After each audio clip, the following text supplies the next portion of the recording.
देख्दै मुख रसायो नि है। म शब्दमा बयान गर्न सक्दिनँ मलाई मोमो कति मिठो लाग्छ भनेर। तर यो मलाई तपाईलाई हामी सबैलाई यति मिठो लाग्ने मोमो पहिलोचोटि नेपालमा भित्रायो चाहिँ कसले होला?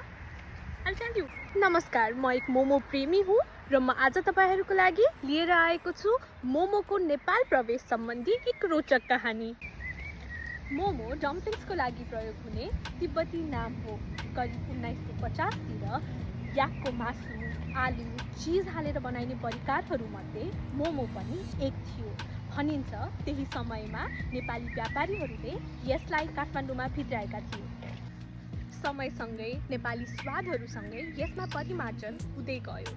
नयाँ नयाँ भराई, पकाउने शैली र चटनीहरूको पनि विकास भयो र आज मोमो केवल खाना मात्र नभई एउटा भावना बनिसकेको छ हामी नेपालीहरूको लागि। अनि त्यो तिल र टमाटरको अचारसँग चोबेर खाने स्वाद त कहाँ पाइन्छ र?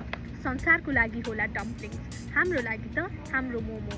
मोमो, नट मोमोस।